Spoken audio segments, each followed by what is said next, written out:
Aku mengubah posisi laptop. Nah, oh, Oke, Kak Arum. Selamat pagi oke. teman-teman semua. Silakan Kak Arum. Selamat pagi, terima kasih Kak Ika. Selamat pagi teman-teman semua. Gimana kabarnya? Udah ini ini ya minggu pertama atau kedua ya aja pas puasa ya? Kedua ya berarti ya. Dua ya, kemarin presentasi karya. Oke oke oke. Aduh, semoga ini masih pada apa namanya matiin kamera semua, mungkin masih pada ini apa mengumpulkan nyawa semua. Habis sahur pada tidur semua nggak nih? Iya, Kak. Aku nggak tidur, saya suruh mandi.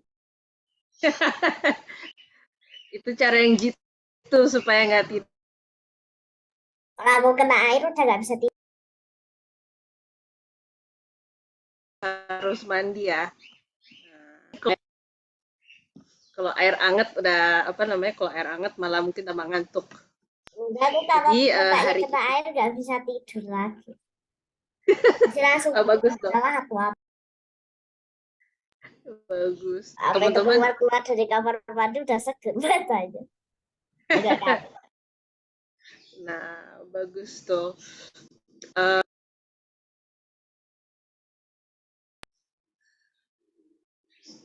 Oh wait, sebentar nih kakak. Join.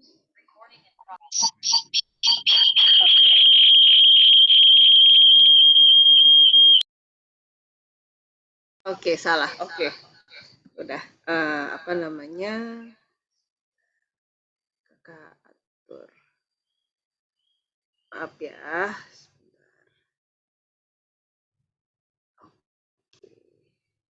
Oke, jadi hari ini kita temanya tentang, ada yang tahu ini bulan April kan, awal April.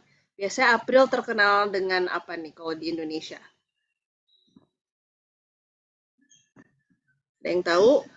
Biasanya bulan April kalau orang nyebut April, oh pasti ada hari ini, ada peringatan suatu hari yang udah terkenal banget kalau di Indonesia. Hari Kartini 21 April. Iya, betul. Betul sekali. Jadi April sangat dikenal dengan Hari Kartini ya. Hari Kartini itu teman-teman di sini pada tahu nggak sih era Kartini itu siapa? Ada yang tahu? Atau mungkin apa yang teman-teman tahu tentang Kartini? Kenapa sih bulan April itu terkenalnya dengan bulan atau Hari Kartininya? Ada yang tahu, Ibu? Ada yang tahu era Kartini siapa?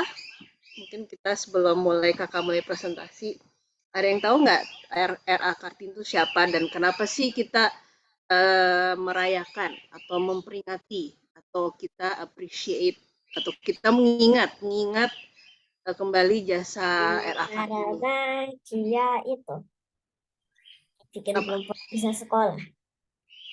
Bikin siapa bisa sekolah? Bikin perempuan bisa sekolah. Itu kan nggak boleh. Nah, yes, that is true. Ya, Kaizen bilang ibu pendidikan bukan sih? I'm not sure apa disebut ibu pendidikan, but yes, RA Kartini memang terkait dengan pendidikan. Seperti yang Mutia bilang, pendidikan khususnya pendidikan untuk anak perempuan. Gitu. Makanya kita memperingati. It's okay kalau teman-teman mungkin masih lupa-lupa atau mungkin belum pernah dengar.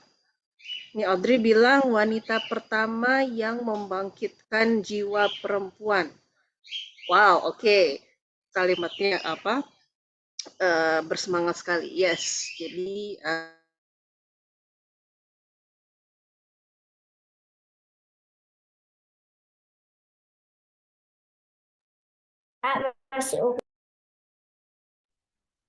masih mute. Enggak. Tadi kayaknya keputus gitu. Suaranya kayak keputus gitu, Kak. Sekarang gimana? Udah. Oke. Jadi yes, Raden Ajeng Kartini, R.A. Kartini, benar Albert. Jadi Audrey bilang wanita pertama yang membangkitkan jiwa perempuan. Ya mungkin membangkitkan semangat perempuan. Betul, untuk mengenyam pendidikan. Seperti yang tadi Mutia bilang, dulu perempuan nggak boleh sekolah. Jadi kalau sekarang kita teman-teman di sini yang perempuan bisa sekolah, kita bisa bebas belajar, itu tuh sedikit banyak adalah prakarsa dari R.A. Kartini. Makanya kita memperingati tiap April kita mengingat jasa beliau. Gitu ya. Bulan ini AJS akan mengambil tema sekitar seputaran Ibu kita Kartini, sekitaran R.A. Kartini.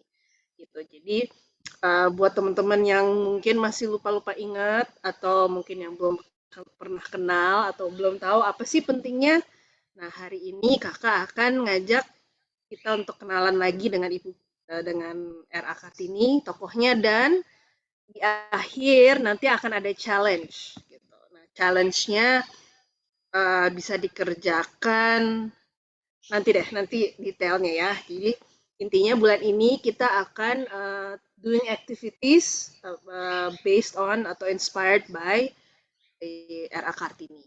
Karena ya di sini kita jasa beliau untuk membangkitkan semangat untuk para perempuan bersekolah, yaitu tidak bisa dilepas, jangan kita lupakan, karena ya we're here, kita bisa menikmati AJS juga gitu. Itu juga ada jasanya di sana. Gitu. Oke, kakak akan mulai presentasi ya. Kita kenalan lagi dengan Ibu kita Kartini. Kalau tahu lagunya ya, Ibu kita Kartini. Oke, sebentar. Kakak presentasinya dulu ya.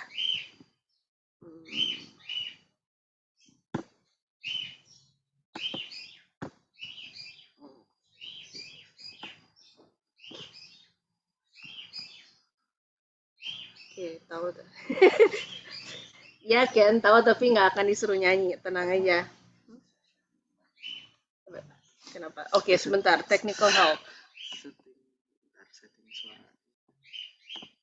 Sebentar ya. I'm using this mic. Tes, suaranya masih kedengaran nggak? Udah, clear. Oke. Ya, bantuan teknis datang. Bentar aku share screen ya. Oke, kita kenalan kembali dengan R.A. Kartini. Teman-teman udah bisa lihat screen-nya kakak? Bisa. Udah kelihatan. Oke, jadi kita judul aktivitasnya, judul sesi hari ini kakak kasih judul mengejar matahari terbit. Nah, nanti akan kakak terangin kenapa sih judulnya mengejar matahari terbit. Jadi kita kenalan dulu sama R.A. Kartini ya. Ini foto beliau, just in case you don't know, foto terkenal.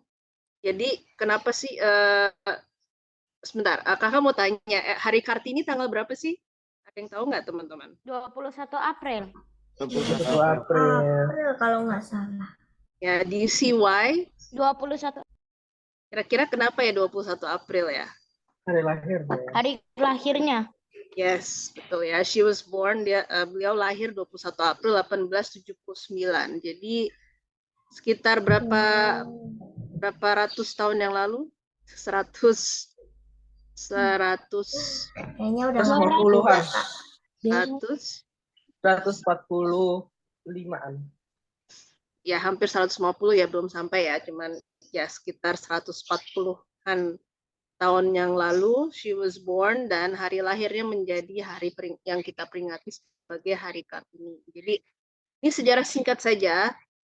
Kalau mau mengulik lebih lanjut lagi, I know you guys are all smart and you can Google it, but ini sekilas. Jadi R.A. Kartini itu lahir dari keluarga bangsawan Jawa. Jadi she was born into wealth and a privilege. And makanya beliau bisa mengenyam pendidikan di sekolah dasar berbahasa Belanda. Jadi zaman dulu anak perempuan segelintir yang beruntung seperti Era Kartini mungkin bisa masuk ke sekolah dasar yang berbahasa Belanda. Tapi hanya sampai sekolah dasar saja. Setelah itu nggak boleh.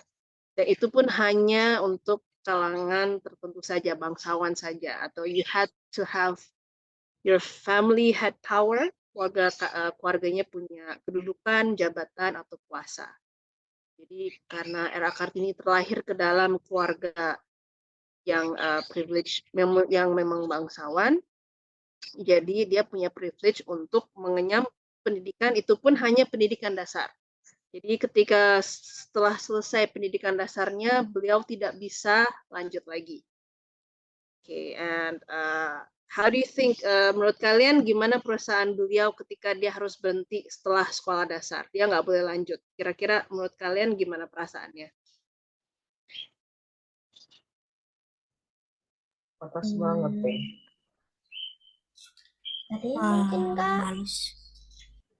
Patah semangat, terus Deh. sedih. Ya, mungkin bayangin kalian cuman boleh nih sekolah atau belajar sampai SD nih, sampai misalnya kelas 6. Habis itu kalian udah nggak boleh belajar apa-apa lagi. Itu untuk perempuannya ya. Habis Emang kenapa Kak nggak boleh tadi? Nah, zaman dulu, good question, kenapa nggak boleh? Menurut kalian kenapa dulu nggak boleh?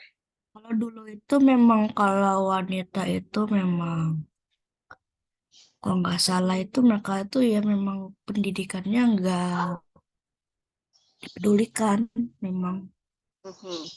Ya, Jadi wanita. itu juga cuma bolehnya juga nggak boleh nggak dibolehin keluar. Cuma boleh di rumah, habis itu tunggu sampai ada yang ngelamar nikah. Oh, nah, informasi yang bagus, Raka. Benar sekali. Di zaman dulu, perempuan dipandang sebagai orang atau seseorang yang tempatnya ada di rumah. Benar sekali. Dan setelah mendapatkan misalnya pun mendapatkan pendidikan, habis itu dia harus bersiap-siap diri untuk dilamar. Yang Raka bilang ya benar. Bersiap-siap untuk dilamar gimana ya? Mungkin belajar masak, atau belajar jahit, atau belajar mengurus rumah, tapi intinya wanita tidak boleh kemana-mana, ya di rumah saja dan menunggu untuk dilamar. Nah, dan tadi teman-teman kan mungkin menebak bahwa Kartini merasa sedih, patah semangat ketika nggak boleh lanjut, dan itu benar. Jadi setelah iya, Kak Sandra. Iya Kak Arum. Yang saya tadi kan anak-anak bilang sedih ya kira-kira kalau nggak sekolah ya. Terus saya bandingkan dengan fenomena zaman sekarang ini, justru anak-anak seneng ya kalau nggak sekolah ya, kalau jam belajar diadakan.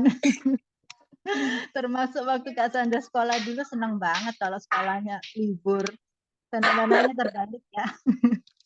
Gitu aja Kak Arum. Bener, ya menarik juga ya Kak Sandra.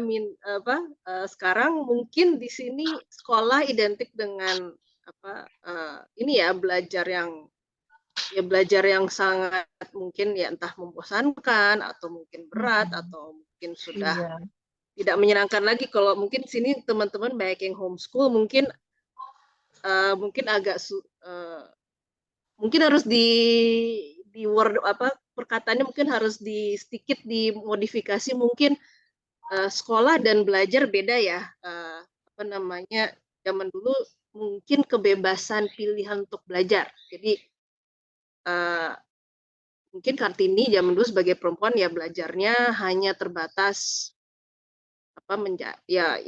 memasak atau mengurus rumah, tidak boleh belajar dengan sesuka hati. Mungkin teman-teman yang kita homeschool itu kan kita bebas belajar sesuka hati ya, apalagi sekarang banyak sekali sumber belajar. Nah, mungkin teman-teman dari kalau zaman dulu bukan sekolah hanya satu-satunya tempat belajar, jadi belum dikenal tuh misalnya, belum ada Google, belum ada buku-buku yang bebas. Jadi benar-benar mungkin di sini sekolah dalam artian benar-benar belajar belajar, kita nggak boleh belajar apa-apa lagi kalau perempuan hanya cuman boleh ngurus rumah, mungkin masak aja gitu ya, apa terus mungkin dan hal-hal yang terkait itu, jadi tidak boleh menyuarakan pikiran, tidak boleh apa namanya bebas bertanya gitu. Nah mungkin teman-teman di sini sekarang apa namanya walaupun kita tidak sekolah tapi kan kita bebas belajar ya,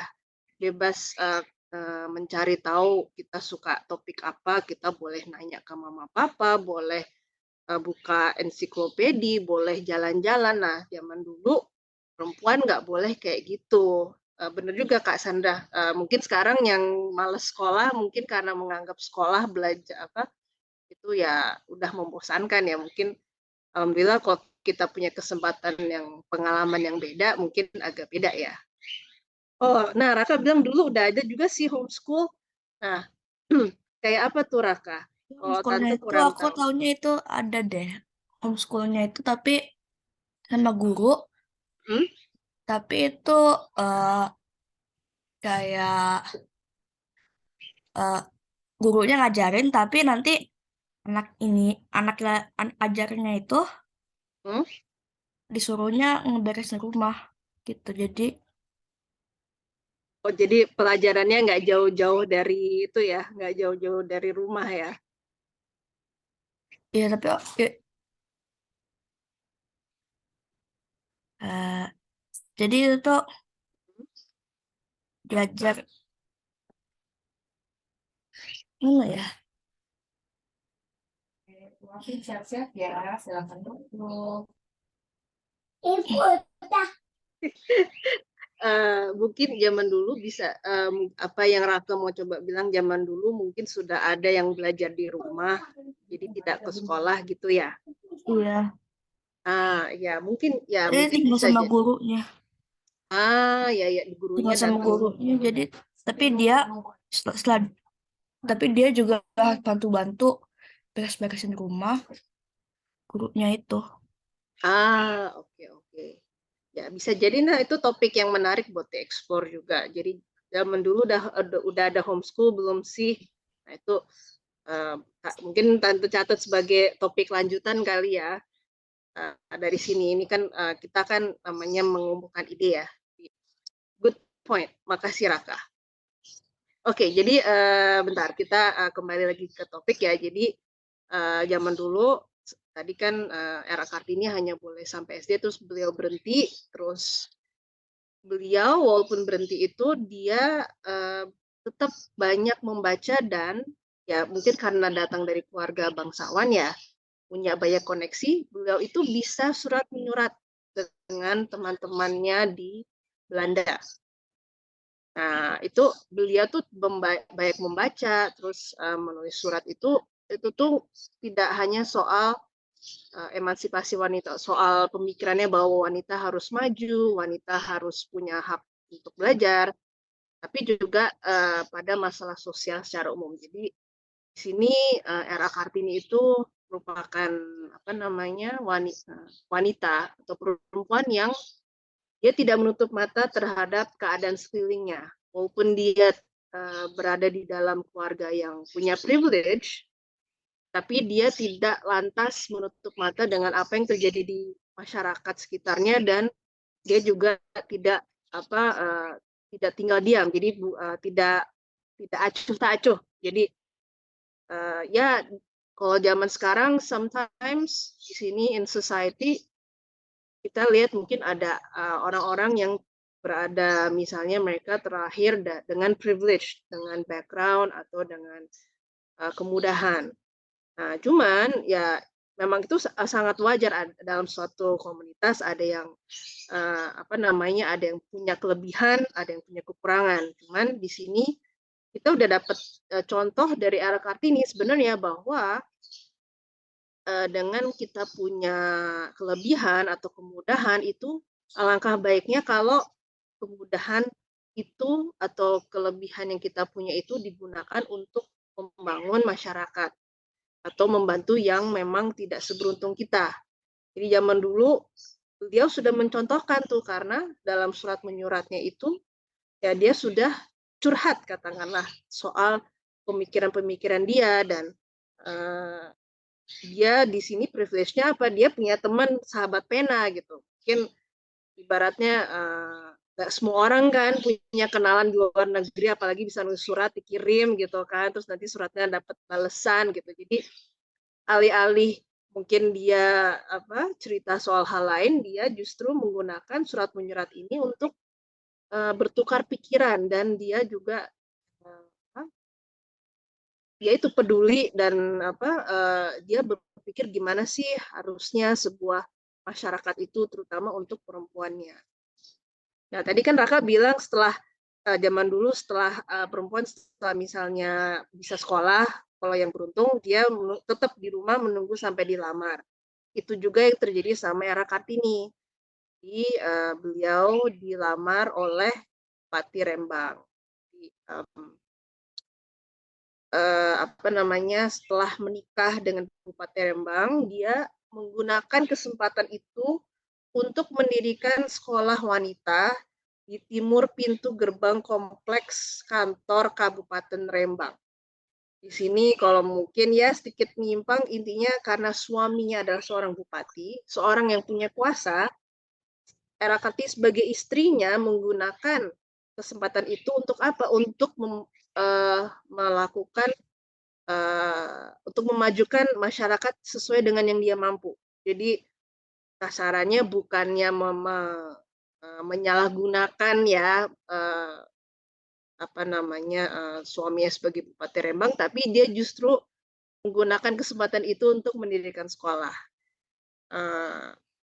Cuman sedihnya setelah beliau hamil terus lalu melahirkan, beliau meninggal beberapa hari setelah melahirkan putra satu-satunya. Nah, ini kalau mau googling, kakak coba googling silsilahnya. Jadi apa sih yang terjadi dengan dengan anak dan keturunan dari anaknya Era Kartini itu? Mungkin kalian bisa googling bareng mama papa. Itu value bahwa mereka berasal dari keluarga berada itu tidak diutamakan. Jadi justru anak cucunya itu tidak mau ketahuan kalau mereka itu turunannya Era Kartini. Mereka nggak mau menyebut-nyebut bahwa kita anak cucu pahlawan nasional loh, enggak. Jadi itu value yang dididik, yang diturunkan, bahwa ya mereka adalah orang biasa sama seperti yang lain. Mau neneknya Era Kartini juga itu bukan yang penting adalah kebaikan apa yang mereka lakukan. Jadi nggak mau bawa nama Era Kartini untuk dapat privilege yang enggak gitu. Jadi itu menarik, mungkin itu bisa didiskusikan sama mama papa. Ya betul Audrey, rendah hati. Gitu. Jadi walaupun beliau jasanya sangat besar, tapi anak cucunya tidak mendompleng, nggak ngambil nama gitu, nggak nebeng nama gitu. Oke. Nah, surat-surat yang Era Kartini yang dia kirimkan dengan teman-teman di Belanda itu setelah meninggal dikumpulkan dan dibukukan oleh J.H. Abendanon pada tahun 1911. Dia meninggal kan 1904 nih. Jadi 7 tahun kemudian surat-surat tersebut itu dikumpulkan dan diberikan judul Der Duisternis tot Licht. Oke. Kakak nggak bisa bahasa Belanda, cuman artinya habis gelap terbitlah terang, dan diterjemahkan di kemudian hari oleh Armin Pane. Nah, menurut teman-teman, kira-kira kenapa sih dikasih judul habis gelap terbitlah terang? Dari semua judul di dunia ini, kenapa ya dikasih nama itu ya, habis gelap terbitlah terang? Mungkin apa ya, Kak? Ini free question ya, tidak ada jawaban benar atau salah ya. Mungkin membangkitkan semangat wanita, makanya terbitlah terang. Oh iya, membangkitkan semangat dari kata-kata terbitlah terang ya. Oke, ada lagi yang punya opini kenapa sih dari semua ya kan bisa aja dikasih judul misalnya surat-surat Kartini, atau misalnya apa sih harta berharga atau apa gitu. Kira-kira kenapa ya pakai kata-kata habis gelap terbitlah? Mungkin karena pendidikannya yang gelap untuk semua orang gitu. Ini Oh, oh jadi sesuai harapan ya, harapan bahwa habis masa yang gelap akan ada masa yang lebih baik ya, gitu ya ya. Kaizen. Hmm. Oke, good point, good point. Ada lagi yang punya opini kira-kira kenapa pilih judul ini? Karena Yang sehabis kegelapan wanita tidak boleh sekolah, Kartini akhirnya membuat terang gitu, menerbitkan terang bukan. Oke. Tadi Ken nyebut ada masa-masa gelap, dan ini Audrey juga bilang kali gelap itu artinya keputusasaan. Bisa juga gelap bisa dalam arti tidak adanya kesempatan. Gelap juga bisa artinya keputusasaan, bisa juga. Jadi terang adalah lawan dari kondisi yang saat itu belum baik, atau dari kondisi perasaan putus asa dan harapan seperti yang Kaizen bilang ya. Oke. Very interesting. Jadi menarik sekali ya, dari zaman dulu sudah dipilihkan judul yang membangkitkan semangat. Oke, isi bukunya tadi kakak ulang, isinya kumpulan surat menyurat antara R.A. Kartini dengan sahabat penanya di Belanda, dan itu curhatan, ibaratnya zaman dulu belum ada medsos, belum ada belum ada IG, belum ada TikTok, belum ada apa. Ya, curhatnya lewat surat, dan Kartini itu curhatnya apa? Beliau menginginkan perempuan mendapatkan hak pendidikan yang sama dengan laki-laki.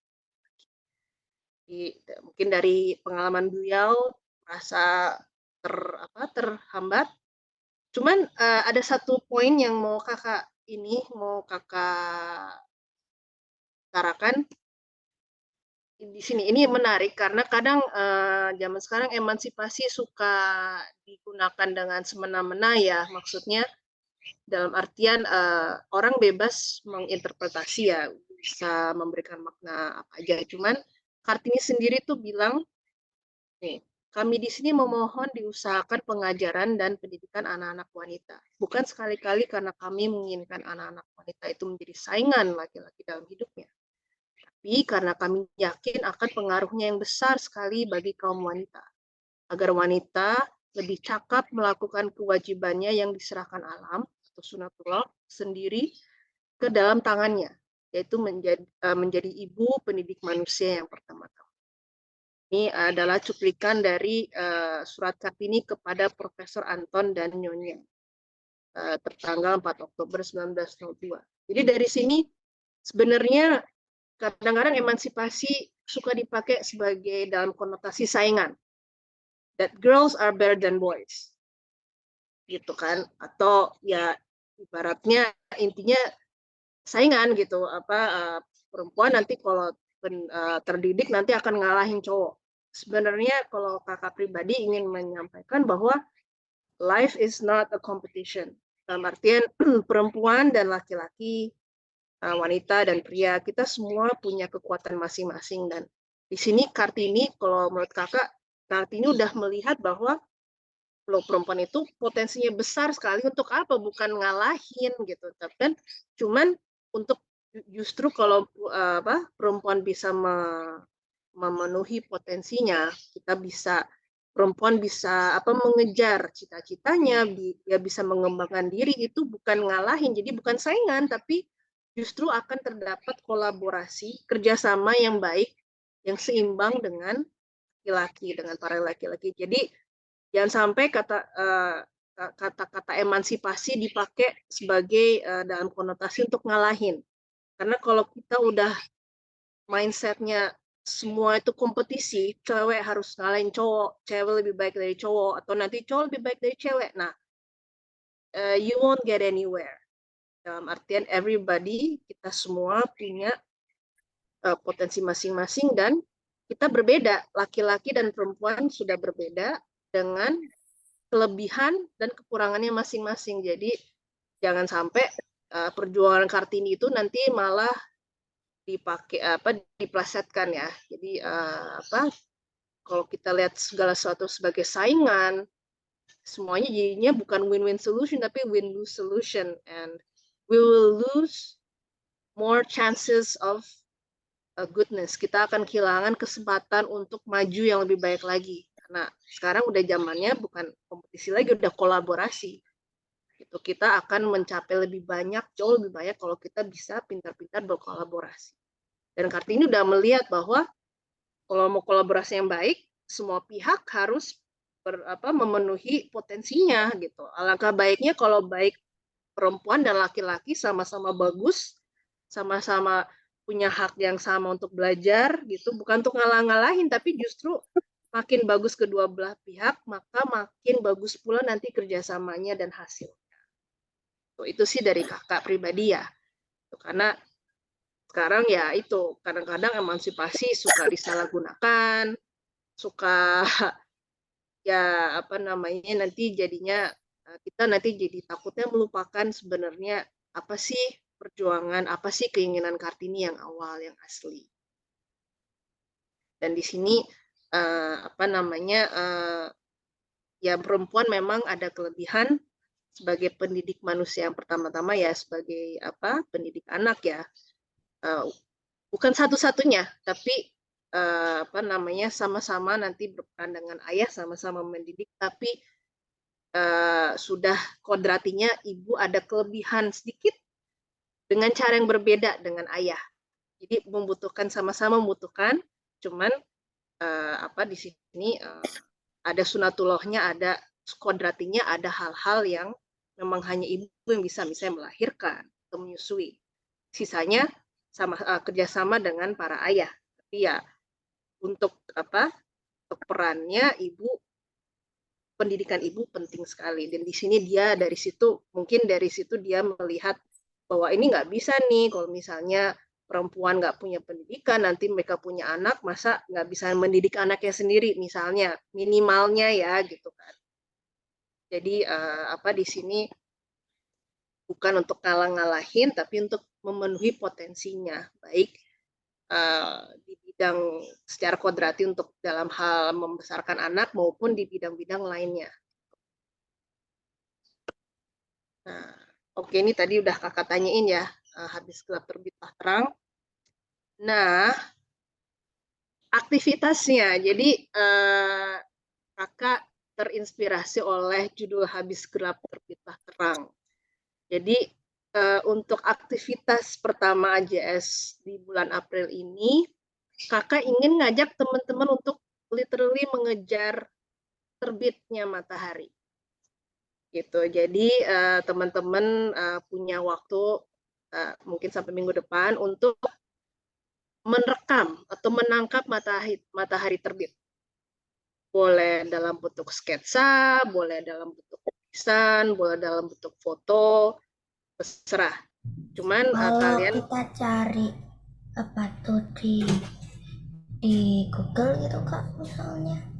Usahain benar-benar nyari matahari terbitnya. Jadi kalau misalnya teman-teman terasa langsung ya Kak. Betul sekali. Jadi nanti ada tulisan singkat yang jawabannya atas trigger question ini. Pas kamu lihat matahari terbit, apa sih yang kamu rasain dan apa sih yang kamu pikirkan? Jadi kita nggak boleh searching di Google gitu ya, foto, lukisan, gambar gitu ya? Enggak. Kalian harus menikmati matahari terbitnya sama mama papa. Atau sama mama boleh, sama papa boleh, mau sendiri boleh, keluar ke halaman. Nggak harus benar-benar ngelihat nggak harus kayak misalnya harus ke pantai, enggak. Tapi minimal pas matahari naik, terus kelihatan dari gelap, terus lama-lama mulai ada terang, kelihatan sinarnya. Jadi kalian bisa menghadap, cari arah timur di mana. Nah, itu usahakan kalian melihat.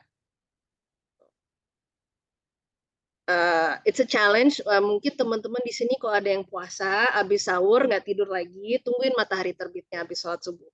Jadi kan kalau subuh itu kan pas the break of dawn, pas baru mulai. Nah, itu sambil matahari naik, nah, teman-teman usahain melihat sendiri. Mungkin kalau mendung gimana Kak? Ya kan nggak bisa coba lagi. Atau misalnya kalau cuman kelihatan sinar-sinarnya aja gimana Kak? Nggak apa-apa, yang penting kamu ada di situ. Coba lihat ke arah timur, cari rumah kalian ngadep ke arah timurnya di mana. Nah, itu biasanya kan matahari terbit di timur kan ya, insya Allah. Jadi carinya ke arah timur.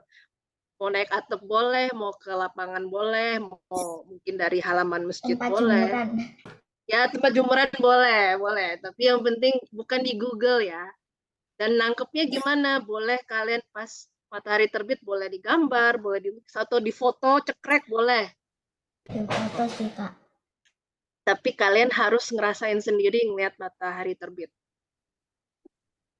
Gitu. Kalau kesiangan gimana? Coba lagi besoknya. Kalau kesiangan lagi gimana? Coba lagi besoknya. Diulangin terus sampai bisa dong, Kak. Iya. Yeah, it's a special feeling and mungkin Kalau matahari atau di barat. Innalillahi itu artinya udah kiamat. Udah the Kalau end of the world. matahari terbenam boleh nggak? Sesuai dengan ini ya, apa judul buku Kartini. Ya matahari terbit tapi kebalik. Tinggal di mirror. Terbit ya. Terbit, Kak. Aku nggak biasa bangun sepagi itu. Ya, aduh gimana caranya? Sekali aja, cobain sekali aja. Siapa tahu abis itu jadi ketagihan. Minta dibangunin. Nah, minta tolong mama atau di alarm sekali. Otiku aja. Bangunnya biasanya jam dulu otiku. Nah, ya coba agak lebih pagi. Yang mungkin kalau ini kan matahari terbit yang misalnya ideal ya kita di pantai ngeliat gitu dia naik, tapi ya, kalau di pantai enak. Tapi dari rumah pun bisa kok, atau cari kira-kira spot mana yang yang bisa ngeliat dapat sinar-sinarnya. Nah ini bentar, Audrey bilang boleh nulis puisi aja. Oh boleh banget, bebas. Pokoknya yang kamu rasain atau yang kamu pikirkan pas mengalami matahari terbit, pas ngeliat sendiri itu gimana? Mau puisi boleh, mau sajak boleh, mau tulisan paragraf misalnya 1 atau 2 kalimat juga boleh, atau mungkin kata-kata yang atau mungkin kalian mau jadiin artwork tersendiri juga boleh. Itu yang penting kalian ngalamin sendiri. Dan Kak Sandra bilang beda feel-nya matahari terbit dan terbenam. Ya, kalau mau bandingin juga boleh. Misalnya aku mau dua-duanya Kak, boleh. Mau coba matahari terbenam sama matahari terbit, beda nggak feel-nya? Bener nggak sih kata Kak Sandra? Nah, boleh dicobain. Gitu bebas. Cuman bukan di Google ya. Just kalau sekarang Kak, karena puasa, kalau pas matahari terbenam, feel-nya ini Kak, langsung kerucuk-kerucuk Kak. Perutnya langsung, buka puasa. Kalau Kakak ya.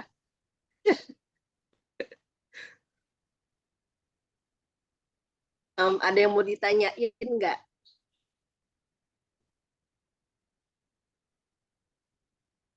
Aku stop share ya. Ada yang mau Kalau kita habis lihat matahari terbenam, kita ngapain? Oh, matahari terbit maksudnya? Iya, maaf, salah.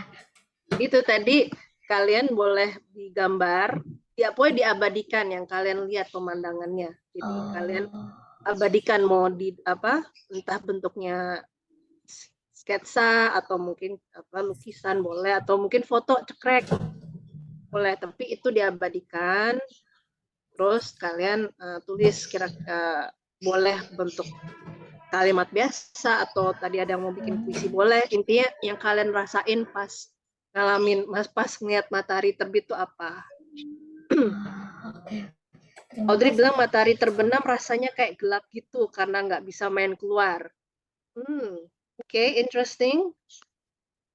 Nah, kata Shio, aku pernah lihat pas jam 5 pagi, tapi dulu. Nah, sekarang coba dilihat lagi apa masih.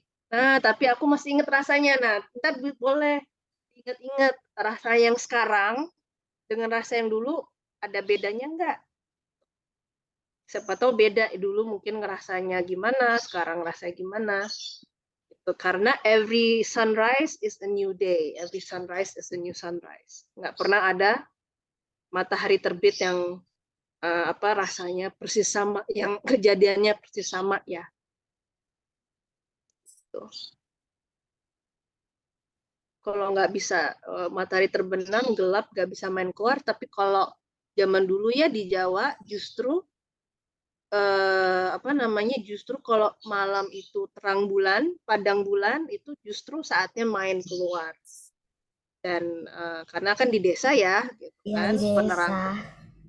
penerangannya kan nggak ada, justru penerangannya dari bulan. Ya Kak, mereka kan kayak bulan lampunya. Nah, ya betul. Bulan. Jadi menurut mereka malam itu masih terang. Kalau kita udah gelap karena ada pengganti lampu bulan. Ya, good point. Dan itu jadi inspirasi buat kayak tarian. Ada tari judulnya Wak-Wak-Gung, itu tuh tari main, tari dolan, itu tuh tari yang biasanya dilakukan pas di bawah bulan purnama. Oke, Audrey bilang aku nggak pernah lihat matahari terbit karena ketutupan pohon. Nah, coba ganti angle atau pohon, ada nggak sinar-sinar yang lewat gitu. Kalau kakak sendiri juga banyak pohon nih, ketutupan, nggak pernah nggak ngeliat bulat-bulatnya kadang-kadang, cuman kelihatan sinar-sinar yang menembus daun, itu juga nggak apa-apa. Tapi the moment pas momen terbitnya itu yang special. Nah, Shio bilang feel-nya soft, mirip matahari terbit karena terbitnya pelan-pelan. Oh, jadi melukis aja lah, nggak apa-apa. Kalau mau difoto terus dilukis boleh. Takut, aduh momennya takut kelewatan, aku foto dulu, ntar baru digambar boleh. Yang mau coba? Saya itu kalau misalnya mau ngambil, bentar, ada burungnya lagi bunyi. Nah, yang membahayakan. Kalau mau coba lebih dari satu kali juga boleh. Misalnya besok nyoba, terus besoknya lagi mau nyoba lagi, besoknya lagi nyoba lagi boleh gitu. Nanti kalau misalnya nih habis lihat matahari terbit boleh tidur lagi nggak Kak? Silahkan juga, tergantung mama papanya bolehin lagi apa enggak. Jadi yang penting ngalamin sendiri ya, bukan di Google. Jadi langsung ketemu. Iya, ada hal-hal yang nggak bisa diganti nama Google. Experience nggak bisa diganti nama Google. Perasaan. Kak, kalau gambar di sketch terus digambar ulang di digital, boleh nggak? Oh, boleh banget. Boleh. Boleh. Ini tujuannya yang penting kalian ngalamin sendiri suasananya, sehingga mungkin nanti bisa kalian ingat-ingat Kartini dan judul bukunya Hadis Gelap, Terbitlah Terang. Mungkin kita bisa ngerti kenapa judul itu yang dipilih. Audrey tiap hari otomatis bangunnya jam 6:19. Wih, 6:19. Angka cantik tuh. Angka cantik ya. Kenapa nggak 6 biasanya kan jam 6 tet atau jam 6:30. Kalau kakak alarmnya tiap 15 menit. Masalahnya nanti kalau misalnya menunggu matahari terbit yang bagus itu dari jendela dekat tempat tidurku menunggunya. Ya silahkan bangun sendiri Kak, tapi masalahnya kompleksnya rumahnya pas-pasan. Jadi nggak kelihatan sunrise. Bisa nggak ke ujung jalan, atau mungkin kalau misalnya ada masjid hadapnya hadap ke arah timur. Itu ya pas mulai terang itu yang dirasain. Tapi jendela saya menuju barat. Nah, tapi biasanya habis subuh tidur sampai jam 6:15 sampai jam 7. Nah itu dia, ini kan nggak tiap hari ya. Jauh Kak, 20 meter lebih ke masjid terdekat. Nah, ini kreativitas kalian. How are you going to mengalami ini? Mungkin ya, kalian mungkin nanti nggak kelihatan bulat-bulatnya matahari, nggak kelihatan langsung. Tapi suasana dari gelap terus lama-lama cahaya kan menembus semuanya ya, walaupun kita di perumahan yang padat, tapi kan awalnya gelap terus jadi terang, itu tuh ada sensasinya sendiri. Manjat pohon boleh nggak? Sebenarnya boleh aja, asal hati-hati ya. Kalau emang biasa manjat silakan, tapi kalau kakak nggak mau, misalnya kalian belum pernah manjat pohon, terus kalian sosok manjat, nah itu please be careful. Boleh nggak kalau foto terus dikirim di tele? Boleh, boleh. Cuman jangan lupa kesan, yang penting kesan-kesan kalian. Ini deh, kakak kasih contoh. Kalian kalau googling matahari terbit, dapat banyak banget. Tapi feeling itu kalian nggak akan bisa Google. Karena feeling itu, soal rasa itu yang harus kalian alami sendiri. Dan itu beda antara orang dengan kakak, dengan anaknya kakak, dengan orang lain itu beda. Kakak adik beda, mama papa beda. Manjat pohon terus salto ke atap. Ya, hati-hati aja deh pokoknya. Gitu. Jadi intinya I want you to get the feeling. Dapat rasa. Karena apa? Art itu banyak main di rasa. Gitu. Jadi kalau seniman itu harus menjaga supaya perasaannya itu tetap bisa mudah tersentuh. Karena apa? Karena dari rasa itu yang membuat your artwork itu ada jiwanya, ada jiwanya, itu hidup. Jadi mau kalian bermusik kayak, mau kalian melukis kayak, mau kalian nanti one day jadi arsitek kayak, atau mau one day kalian atau apa bikin kisah atau apa, it won't have any life if you don't have any feeling. Dan feeling itu harus dijaga, harus dilatih gitu. Kalau mungkin teman-teman yang kalau mama kakak tahu misalnya Ken, karena kakak kakak tahu kalau Ken itu harus ngejaga rasa. Karena apa? Dia main piano tuh kalau nggak pakai rasa nggak enak, rasa nggak enak kedengerannya. Dan ngelatih rasanya nggak harus dari latihan piano doang, dari apa banyak, mungkin banyak gambar atau apa. Jadi seni itu berhubungan semua. Gitu. Apa nih? Oh ya udah, saya nyewa helikopter boleh, atau nyewa Superman. Oh, nasionalis mending Gatot Kaca boleh. Kalau ke gunung juga boleh, bilang ke mama papa, apa mah dikasih tugas sama Kak Arum, jadi harus apa camping dulu ke gunung. Ya silakan deh pakai nama kakak deh, boleh dah. Sebagai alasan liburan ya, cuman apa namanya, kakak minimal kalian ngerasain dari gelap, habis gelap terbitlah terang. Jadi dari awalnya gelap terus lama-lama jadi terang. Itu yang harus kalian ngerasain sendiri. Dan nggak harus dilihat aja ya. You guys can hear, pakai your 5 senses. You see it, you hear it, you can even smell it, and you can feel it on your skin, lah gitu. Dan nanti ya kata-katanya, you can taste. I don't know if you can taste the morning air. Wah, Gatot Kaca diiming-iming gudeg. Masih jam 10 kurang nih kok udah ngomongin gudeg ya. Audrey nanya kenapa pada foto bikin lukisan gampang. Ya mau foto dulu terus jadi lukisan juga boleh loh. Kalau misalnya nggak mau kelewatan momennya. Tuh, ya pakai selimut boleh. Gitu. Aduh kalian. Jadi ingat, rasa itu nggak bisa di Google ya. Rasa itu you have to feel it yourself. And the more makin kalian latih rasa itu, nah itu makin nanti bisa kelihatan in your art, lebih banyak feelingsnya. Kalau seniman tuh harus menjaga feelingnya. Gitu. Semua seni ya, all works of art. Ini apa nih?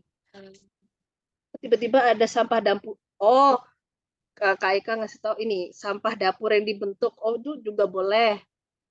Bebas, pokoknya ada apa artnya, bentuknya bebas gitu. Cuman kalian yang penting harus merasakan momennya itu langsung, nggak boleh diwakilkan oleh Google gitu. Nggak apa-apa, ini apa, you still have sampai minggu depan ya. Jadi apa, if you kalau gagal satu hari, gagal bangun, besoknya coba lagi. Dan probably most likely mama papa kalian mungkin akan senang karena kalian bisa bangun pagi. Baiklah. gitu kan. Tapi habis itu kalau mau habis menangkap matahari terbit, diabadikan dulu rasanya gimana, dicoret-coret dulu, habis tidur lagi. Silakan. Ya Allah. Agak-agak ekstrim ya kalau sampai kiamat gagal bangun. Ya, oh ya, by the way, ini as usual tugas hopefully kakak berharap kalian mau ngerjain. Tapi ya kakak nggak bisa memaksa gitu, it's all up to you. Gitu ya. Pokoknya kakak jamin deh, the feeling is unique and apa namanya, kalau kalian ngerjain tugasnya, maksudnya kalau kalian memutuskan untuk nyoba dapat pengalaman matahari terbit, nah itu keuntungannya buat kalian, bukan buat kakak ya. As I said, ini pun kakak nggak bisa perasaan kalian itu nanti buat kalian, pengalaman kalian buat kalian. Kakak cuma bisa menikmati lewat layar. Oh, ceritain kayak gini. Matahari barat boleh nggak? Ya, kamu mataharinya terbitnya di timur atau di barat? Nah, itu aja sih katanya ya. Nah, silakan ke Venus dulu. One day when you're in Venus ya. Ada lagi yang mau Ini ditanyain? mau buat lihat matahari terbit aja sampai gini. Gak apa-apa. Nggak semuanya pernah ngerasain. Oh, dan kalau emang sepi, ajak mama atau papa ya, atau kakaknya. Atau misalnya, kak aku nggak bisa kemana-mana kak, dari jendela kamar, boleh. Kalian perhatiin sinarnya dari jendela kamar. Misalnya nih di luar jendela ada lampu, matiin lampunya. Jadi kalian benar-benar senatural mungkin dari luar jendela kamar. Kak, aku dari tempat jemur boleh juga gitu. Walaupun kehalangan. Tempat jemur yang atas itu ada aku. Ya boleh, walaupun misalnya kehalangan atap kak, boleh. Tapi kalian perhatiin deh, sinar yang muncul dari balik atap itu ditangkap, itu juga bisa. Karena semuanya bisa mengalami yang beda-beda. The moment, intinya kakak ngajak kalian untuk mengabadikan momen itu.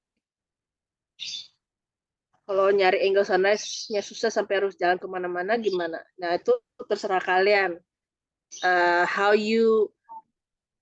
Gimana cara menikmati sunrise-nya itu terserah semudahnya kalian deh.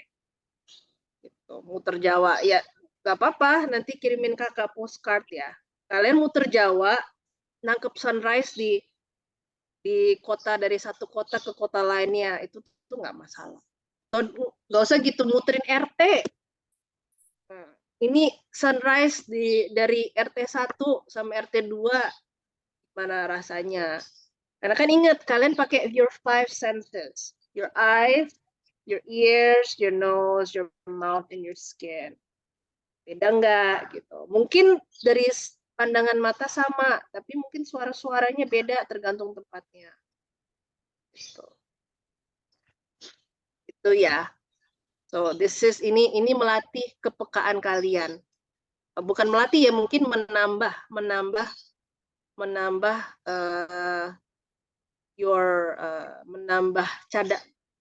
cadangan, menambah koleksi pengalaman.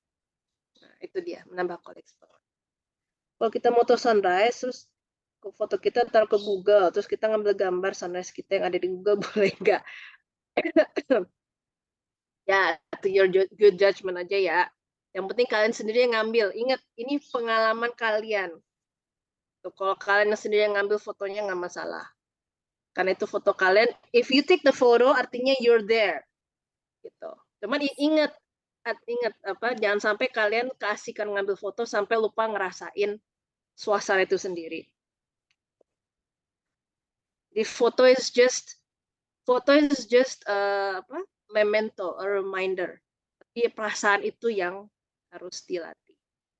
Dan ini kepekaan ini akan bermanfaat buat karya kalian ke depan. Whatever artwork you do. Oke, kalau nggak ada lagi pertanyaan yang substantial atau yang itu, I think that is all for today. Selamat mengerjakan tugas, selamat menambah koleksi pengalaman kalian ya. Dan selamat harus bangun pagi. Oh yes. Ya, turut berduka cita kalau harus bangun pagi-pagi, but I assure you the feeling pengalamannya nggak akan ini deh, akan unik deh. Habis itu habis bangun foto terus catat rasa kalian gimana, habis itu tidur lagi.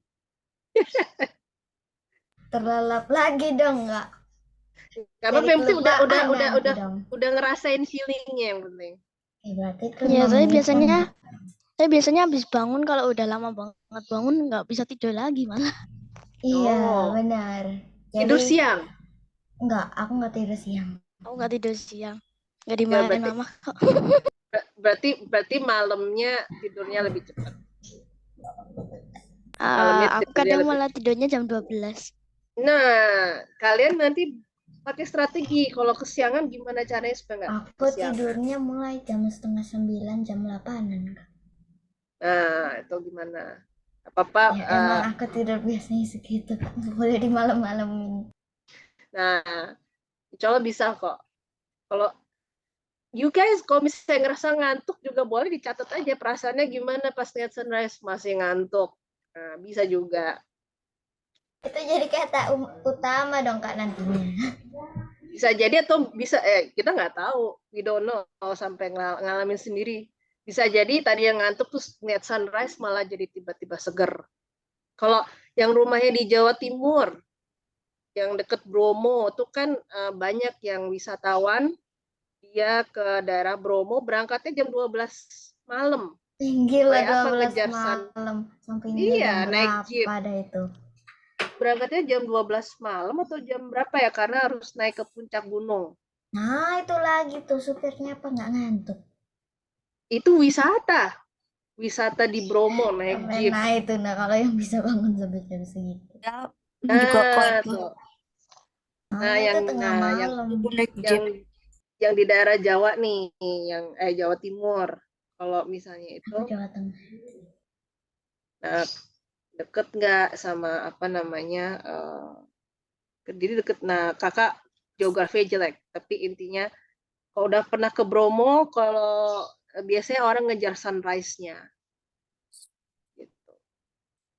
Oh, kejadian lucu habis sahur udah mulai sunrise, tapi habis subuh malah ketiduran sampai jam 11. Ya, bisa kejadian. Kalau mau habis sahur langsung ciprat-ciprat muka, langsung standby aja. Jangan standby-nya jangan di tempat tidur. Kalau standby di tempat tidur nanti bisa ketiduran. Pikirnya nanti tidur terus ya Kak.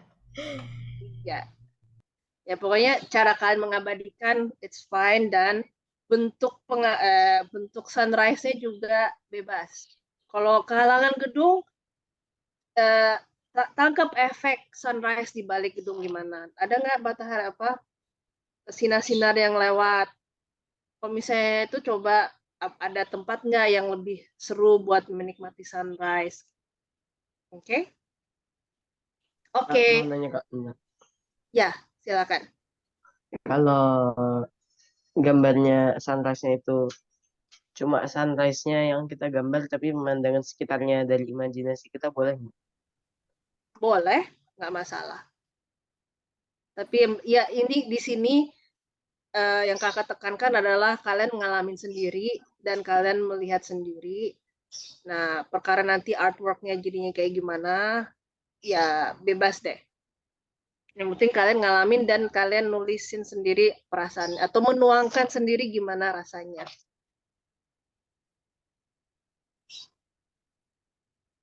Sunrise ya di mana-mana sebenarnya orang mungkin melihat hal yang sama, tapi perasaannya pasti beda-beda. Pengalamannya beda-beda. How you feel it, how you experience something itu beda-beda antar setiap orang. Kalau mendung besok lagi coba. Coba lagi besok. Anda belum beruntung. Atau kalian bisa juga kalau misalnya mendung catat gimana rasanya sunrise yang ketutup mendung, itu juga boleh. Bebas ya. This is art, so sebebas-bebasnya kalian berkreasi, but remember you have to feel it by yourself. Gak boleh feelingnya diwakili Google. Ya benar, so cuaca sekarang dikit panas, dikit hujan, yes. Kadang pagi-pagi mendung terus habis itu ya lama-lama jadi cerah juga bisa. Kadang-kadang waktu hujan pagi-pagi, tapi bentar dong, berapa menitan. Kalau foto dari loteng tapi tetap nggak kelihatan. Langitnya, perhatiin langitnya kan selalu kelihatan. Mungkin mataharinya mungkin bisa jadi nggak kelihatan, tapi langitnya kelihatan kan. Langitnya Juga. biasanya warna oranye ya. Nah itu kalian bisa. Kalau mau iseng bikin video time lapse juga boleh. Atau jalan ke depan time lapse berarti nggak usah bangun dong. Udah ke video sendiri dong. Time lapse with you dengan kalian di situnya, jangan kalian tidur. Oh gini, bangun pagi-pagi banget, habis itu di time lapse, habis itu tinggal tidur, nanti pas udah bangun tinggal dimatiin, jadi. Itu sama sekali nggak nonton tapi lihat rekamannya. Ya, yang kehilangan experience-nya kalian yang nggak ngalamin. Nanti kameranya yang beruntung. Yang beruntung kameranya karena dia bisa betul. bangun. Tapi menarik loh tuh kalau kakak pernah ngalamin cepat sekali perubahan warna langitnya. Boleh difoto, boleh di video. Kalau kalian inspired to make something else, dari ini juga boleh gitu. Yang penting kalian ada di sana ngalamin sendiri dulu. Karena dari apa yang kalian rasain, apa yang kalian alamin, nanti itu bisa inspiring, bisa menginspirasi untuk bikin karya ya bebas gitu. Kalau misalnya ya, kalau kalian mau. Perasaan itu yang, pengalaman itu yang kakak kejar. Sambil kalian inget-inget, habis gelap terbitlah terang rasanya kayak gini toh.